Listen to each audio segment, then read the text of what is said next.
Hello friends, हमारे बीच में अंकिता टाटिया जी हैं, जिन्होंने 2011 में अपना इंटर क्लियर किया था और आज 2023 है। ये अब सीए अंकिता टाटिया जी बन गई हैं। बहुत स्ट्रगल किया, 3 साल का एक छोटा सा बेटा है इनका। बहुत मुश्किल होती थी इनको एग्जाम देने में। इतने सालों बाद इन्होंने वापस अपने आप को तैयार किया, मोटिवेट किया। और इन्होंने राजकुमार सर की क्लास ली, मेरे से क्लास ली। और एग्जाम सेंटर में भी बच्चे को लेकर जाती थी ताकि उनको उसको भी कोई परेशानी ना हो। क्लास की भी तैयारी करनी है, जीएसटी पोर्टल की भी तैयारी करनी है, सेंसेक्स निफ्टी की भी तैयारी करनी है, और साथ साथ अपने बच्चे को भी संभालना है। ये कैसे बैलेंस आपने किया, पूरी बात बताइए प्लीज। ये क्योंकि ये मोटिवेट स्टोरी है, ये बहुत सारे लोग हताश हो जाते हैं, निराश हो जाते हैं। आप उन सब के लिए एक तरह के मोटिवेटिंग फैक्टर हैं। आज आपकी बात हम सुनेंगे और हमारी भी कोई क्वेश्चन होगा वो आप आंसर करेंगे। जी, नमस्ते सर, प्रणाम सर। सर नमस्ते अंकिता, एक छोटी सी बात मेरी तरफ से आपको बहुत जी, बहुत बधाई हो। और थैंक यू सर। ये जो हमारा वीडियो का पर्पस है ये दिखाने के लिए कि बहुत सारे बच्चे ऐसे होते हैं कि अगर सीए के एग्जाम में एक दो बार फेल हो जाते हैं तो हताश हो जाते हैं, बड़े डिमोटिवेट से हो जाते हैं। तो आप उनके लिए एक बहुत बड़ा सोर्स ऑफ इंस्पिरेशन है कि हिम्मत नहीं हारनी चाहिए। कैसे भी हो, कुछ भी हो, परिस्थितियां जैसे मर्जी रही हो, उन परिस्थितियों के बीच में रहकर अपने आप को इस योग्य बनाना और इतने टफेस्ट एग्जाम को क्वालिफाई करना। तो हम कम बोलेंगे और आपकी ज्यादा सुनेंगे कि आप अपना स्टोरी जो है शुरू से बताइए। कब आपने कौन सा एग्जाम क्वालिफाई किया, कितने आपको अटेम्प्ट्स लगे, क्या क्या समस्या आपके साथ में रही, ताकि सारे बच्चे सुन पाए और सीख पाए कि इन विषम परिस्थितियों में रहकर भी सी एग्जाम क्वालिफाई किया जा सकता है। जी। जी सर, थैंक यू। सर मैंने आईपीसीसी नवंबर 11 में क्लियर कर लिया था, दोनों ग्रुप एक साथ ही कर लिया था सर। उसके अब बाद मोबाइल को थोड़ा सा मार सकते हैं तो इमेज आपकी ठीक आएगी। यस। उसके बाद मैंने आर्टिकलशिप वगैरह की थी, पर बीच में फिर फाइनल भी मैंने एक बार दिया था। शादी के पहले एक ही अटेम्प्ट हुआ था, तो मैंने ए फर्स्ट ग्रुप के लिए दिया था, पर वो क्लियर नहीं हो पाया था। फिर शादी हो गई थी, शादी के तुरंत बाद ही फिर बेटा हो गया था 1 साल में। तो होने के बाद भी सबने घर में बोला कि नहीं तुमको करना तो है ही सीए, तो तुम ट्राई करते रहो। तो फिर मैंने शादी कब हुई उस थी आपकी? 2016 में ओके। 2016 में हुई थी। तो उसके बाद भी बेटा होने के बाद भी 17 में भी मैंने ट्राई किया था। हम्म। 2017 में मैंने फिर से एग्ज़ाम दिया, लेकिन पढ़ाई तो बिल्कुल नहीं हो पाती थी उस समय, ज़रा-सा भी नहीं हो पाया था। तो फिर हम्म। मेरा क्लियर नहीं हो पाया, तो फिर मैं होप छोड़ दिया था मैंने कि नहीं अब नहीं हो हम्म। पाएगा, शादी के बाद पॉसिबल ही नहीं है कि हो अब। तो फिर 4 साल 5 साल बीत गया, घर वाले तो कॉन्स्टेंटली बोलते ही थे, लेकिन फिर मैंने ट्यूशन भी पढ़ाती थी फिर मैं। मैंने सोचा कि चलो कम से कम एजुकेशन के टच में तो रहें। मैं शादी के पहले भी पढ़ाती थी, मुझे शौक था थोड़ा टीचिंग में। तो मैं 11th-12th के बच्चों को कॉमर्स के अकाउंट्स पढ़ाना स्टार्ट किया मैंने। तो उनको पढ़ाते-पढ़ाते फिर घर वाले सब देखे कि ये अगर इतने बड़े बच्चों को पढ़ा पा रही है, तो हो सकता है कि ये खुद थोड़ा-सा कोशिश कर ले तो अपना भी कुछ कर ले। आईपीएस बस फाइनल ही बाकी था मेरा। फिर घर वालों ने बहुत पुश किया कि एक बार कोशिश करके देखो, एक बार और कोशिश कर लो। तो फिर मैंने बोला ठीक है, मन बनाया। उस समय कोविड था, फिर मैंने मन बनाया मई में या नहीं अप्रैल में, मार्च या अप्रैल में मेरा डिसाइड हुआ कि चलो ठीक है, एक बार और ट्राई करते हैं। फिर मेरी जो सिस्टर इन लॉ है, वो सर की बहुत अच्छी फ्रेंड है।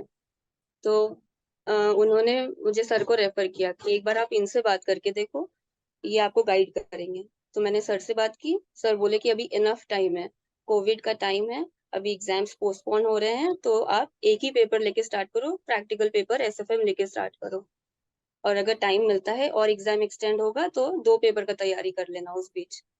तो मैंने एसएफएम मैंने स्टार्ट किया, तो एग्ज़ाम्स उस समय जून में हुए थे। तो फिर जी। मुझे घर से बोला गया कि तुम चले ही जाओ, जमशेदपुर जाओ, यहाँ सेंटर नहीं था एग्ज़ाम का। जमशेदपुर में मेरा हम्म। कोई रिलेटिव्स है मेरे, तो बोले कि वहीं चल जाओ, वहीं रह के पढ़ाई करके एग्ज़ाम्स दो। लेकिन फिर इन्फेक्शन तुरंत ही गए और तुरंत ही मुझे वापस भी ले आया गया कि नहीं इन्फेक्शन बढ़ रहा है, बच्चे को लेकर रिस्क नहीं ले सकते कि घर के बाहर रहे वो फिर। तो फिर वापस आ गए, फिर मैंने यहीं पे रह के अपने घर से ही रह कर के पढ़ाई की, ऑनलाइन क्लासेस लिया था मैंने, ऑनलाइन क्लासेस लिया और एक ही अटेम्प्ट में उसका मेरा एग्ज़ाम्शन आ गया, 65 आ गया था मुझे एसएफएम में। तो फिर थोड़ा कॉन्फिडेंस बिल्ड हुआ कि अगर कोशिश किए तो हो गया, कोशिश करने पर भी इतने सालों बाद एक ही बार में मुझे टारगेट अचीव हुआ। उसके बाद फिर फिर उसके बाद नवंबर था, नवंबर में तो ज़्यादा पढ़ाई नहीं हो पाई। फिर नवंबर में नहीं निकला ग्रुप 1। फिर मई में मैंने अच्छे से पढ़ के पूरे जोश में पढ़ा मैंने फिर मई के लिए, तो मई में निकल गया ग्रुप 1। उसके बाद फिर मई का रिज़ल्ट आया, आते-आते जुलाई हो गया था। तो जुलाई से फिर नवंबर के लिए सेकंड ग्रुप का टाइम बचता और मेरा सेकंड ग्रुप का एक ट्यूशन नहीं लिया हुआ था। कुछ भी नहीं किया हुआ था, मैंने शादी के पहले भी ग्रुप 2 का किया ही नहीं था कोई भी तैयारी। मुझे पता ही नहीं था कि कौन-कौन से पेपर्स होंगे भी, ये भी नहीं पता था मुझे अच्छे से। फिर मुझे सर ने बताया कि अभी भी इनफ टाइम है, मत छोड़ो, अटेम्प्ट मत छोड़ो, अटेम्प्ट मिस नहीं करना है। सर से मुलाकात हुई थी पूर्णिया में, सर ने कहा अटेम्प्ट मत छोड़ो, देते रहो। क्या पता किसी में एग्जामिशन आ ही जाए, एक ही पेपर का अच्छे से करो, बाकी को ट्राई करो। उन्होंने कहा फास्ट ट्रैक बैचेस ले लो, तो कम टाइम में आपके सारे ट्यूशंस कंप्लीट हो जाएंगे। और जो इलेक्टिव पेपर था उसका सर ने मुझे मटेरियल्स भेज दिया था। तो मैंने आपका भी उसमें आईडीटी आपसे ली थी फास्ट ट्रैक बैच, डीटी भंवर सर से लिया था, तो मैंने उस तरह से फास्ट ट्रैक लिया। मेरा कम ड्यूरेशन में हुआ, लेकिन कोर्स बहुत अच्छे से हुआ और आपसे पढ़ के बहुत मजा आया।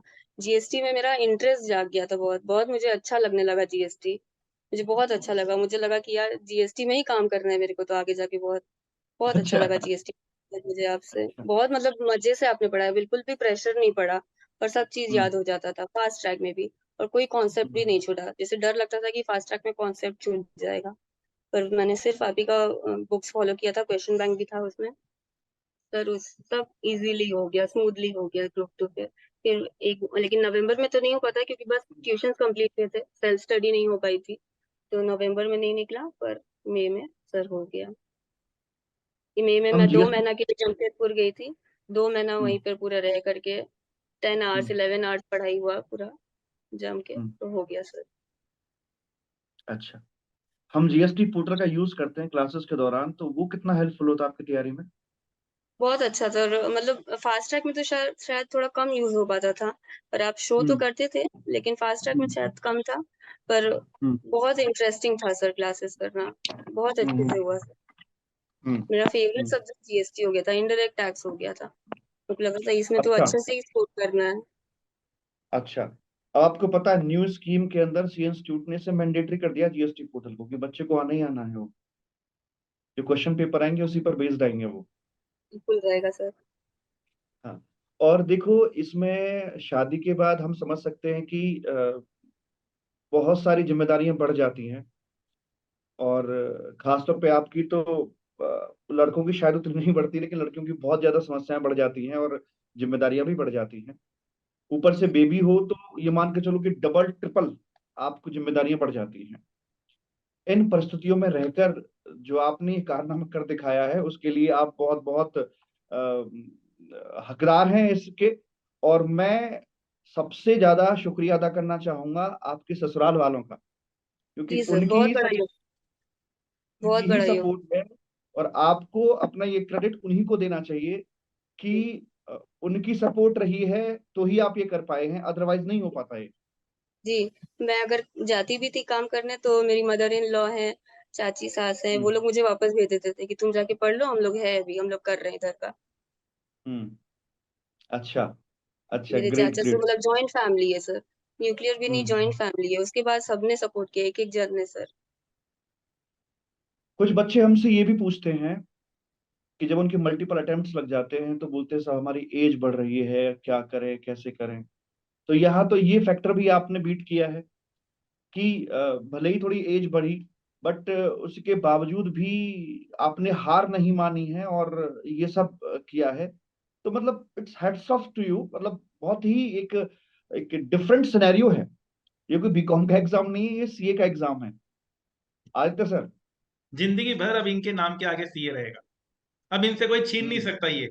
ये छीन नहीं सकता सर। और अगर ये हिम्मत हार जाती तो इस हमेशा पर ये एक एक हर बात और रात हुई को, मेरे साथ। हर दिन हर रात यही सोचती काश मैं कर लेती, काश मैं कर लेती। अब इनके जिंदगी में तो काश नहीं है सर, अब इनके जिंदगी में सिर्फ सर मेरे अच्छी पास अच्छी होप है, और जिंदगी की और ऊंचाइयों तक छुएंगी। और जैसा कि आप कह रहे हैं कि आपको जीएसटी बहुत इंटरेस्टिंग लगता है, एसएफएम बहुत इंटरेस्टिंग लगता है, तो आप क्यों ना उसमें भी अपना करियर बना सकते हैं। और हम लोग सब हैं ही प्रैक्टिकल कॉन्सेप्चुअल तरीके से सर पढ़ाते हैं, मैं पढ़ाता हूँ, तो मेरे ख्याल से अब आपके लिए आगे और ऊंचाइयों को ही छूना है, पीछे मुड़ने की देखने की जरूरत ही नहीं है। जी सर बिल्कुल। आप लोगों की गाइडेंस चाहिए सर आगे। अब तो अब इतना दिन तो था कि एग्जाम क्लियर करना है, एग्जाम क्लियर करना है। अब एग्जाम हो गया, अब आगे के लिए भी गाइडेंस चाहिए आप लोगों से कि आगे क्या करना चाहिए, क्योंकि अब 7 इयर्स हो गए हैं, वर्क एक्सपीरियंस भी भूल चुकी हूँ सब कुछ, 7 सब आ साल हो जाएगा। गया है। जब डिग्री आ जाती है तो सब आ जाता, पूरा कॉन्फिडेंस भी आ जाता है, लोग सीधा सीना भी शुरू कर देते हैं। और मैं एक इंसिडेंस आपको और बताऊं सर, जो कह रहे थे ना कि एक जिंदगी भर सीए की डिग्री लगी रहेगी। क्या होता है कि बीच में ना कभी कभी बच्चा ये सोचता है कि मैं सीए का एग्जाम छोड़ दूं। तो ऐसे ही एक स्टूडेंट रहे थे मेरे, आप मानिए कि उनकी एज रही थी करीब करीब 59 ईयर ओल्ड। मैं आपसे बता रहा हूँ करीब 6-7 साल पहले की बात है। तो उनकी गवर्नमेंट जॉब थी, वो अपना जब टाइम पर जब स्टूडेंट थे तो सीए की उन्होंने, लेकिन इन बिटवीन उनको छोड़ना पड़ा किन्हीं कारणों से। तो उनकी गवर्नमेंट जॉब लगी, गवर्नमेंट जॉब से रिटायरमेंट ले लिया उन्होंने। रिटायरमेंट के बाद उन्होंने सीए एग्जाम में अपियर हुए अपने वो। तो फोन आया था मेरे पास में उनका कि ऐसे ऐसे करके मैं आपका स्टूडेंट हूँ और मिठाई खिलाने के लिए आना है। मैं कहा अच्छा जी। तो मैं उनसे पूछा, क्वेश्चन पूछा कि आपने तो अपनी जिंदगी बहुत बढ़िया से जी, अपने गवर्नमेंट जॉब करी, रिटायरमेंट हुआ, अब ऐसा क्या हुआ कि आपने सीए? कि मैंने जीवन में पैसा खूब बनाया, मैंने बहुत अच्छे से अपना जीवन जिया, लेकिन मन में जिंदगी भर एक कसक रही थी कि मैं सीए नहीं हूँ। जब भी मैं किसी सीए से मिलता था तो बार बार ये अंदर से कौन सी चीज कि मैं सीए नहीं हूँ। तो मैंने अपने मन की तसल्ली के लिए ही ये एग्जाम दिया है और आज मैं सीए बन गया हूँ। वही मिलती जुलती स्टोरी आपकी है जी कि सर, मैं बहुत भटक गई थी। मुझे हम्म, मुझे लग रहा हम्म, था कि कोई इजी कोर्स कर लूं, लॉ कर लेती हूँ, हम्म, जिसमें मतलब हम्म, जिसमें फटाफट हो जाए। कुछ और कर लेती हूँ, हम्म, शादी के बाद मैं सोच रही थी कि लॉ कर लेते हैं, वो फटाफट हो जाएगा, डिस्टेंस लर्निंग से एमबीए कर लेते हैं, बहुत भटकी। हम्म, लेकिन जिससे भी बात करने का बोले, बोला यार आपका तो बस फाइनल बाकी है, एक बार क्यों उसी में ट्राई करो ना, एक बार उसी में कर लो, क्या पता उसमें ही हो जाए। हम्म। बहुत हिम्मत चाहिए सर, मतलब बहुत हिम्मत चाहिए। तो जो ये वीडियो देख रहे हैं, मैं उनको यही कहना चाहता हूं कि लक्ष्य न ओझल होने पाए, कदम बढ़ाता चल, मंजिल तेरे पग चूमेगी आज नहीं तो कल। जैसा कि अंकिता ने बिल्कुल यहाँ कर बिल्कुल। दिखाया है कि और ये लगातार लगे रहे हैं और छोड़ा नहीं है वो जुनून, वो जज्बा। और आज आप सीए बन गए हैं, बहुत बहुत बधाई हो आपको, और स्पेशली आपके ससुराल वालों को और आपके घर वालों को, सबको हमारी तरफ से बहुत बहुत बधाई हो अंकिता। और जैसा कि आप थैंक कह यू रहे सो हैं कि मच। हाँ, कि थोड़ा गैप बीच में ज्यादा आ गया था, तो हम हैं और आदित्य सर हैं। आपको जैसी हेल्प की हमसे आवश्यकता होगी हम आपकी हेल्प करेंगे। और वो कहते हैं ना, अभी कह रहे थे बहुत यहाँ बहुत भटक गई थी, एमबीए जाना था, यहाँ जाना था, तो कहते हैं ना, मंजिल मिल ही जाएगी भटकते ही सही। मंजिल मिल ही जाएगी भटकते ही सही। गुमराह तो वो है जो घर से निकले ही नहीं। बहुत बढ़िया सर। आज एक बिल्कुल छोटे बिल्कुल बाबू को सर। लेकर एग्जाम हॉल में जाना, तीन, और उसका भी देखना, अपना भी देखना, देखिए कहीं ना कहीं सी इज ऑल्सो मदर। तो कहीं ना कहीं वो भावना भी रहेगी, और बच्चे को इग्नोर ना किया जाए। पढ़ाई के साथ उस चीज को, हम लोग तो सब चीजों को इग्नोर कर देते, लेकिन अपना काम कर लेते, लेकिन एक मदर अपने बच्चे को पूरा ध्यान देते हुए अपना पढ़ाई करना एक अपने आप में बहुत टफ जॉब है सर। मतलब हम लोग सोच भी नहीं पाते हैं जो जितना इतना टफ जॉब है, लेकिन फिर भी ये कर दिखाया। I think she is a role model now for all the married women जिन्होंने अपना सीए ड्रॉप कर दिया है। She can be a role model, और आप इनसे सीखिए और अपनी पढ़ाई को फिर से स्टार्ट कीजिए। Correct, correct. बहुत बहुत धन्यवाद अंकिता आपका, अपना समय थैंक देने यू। के लिए। बहुत बहुत धन्यवाद।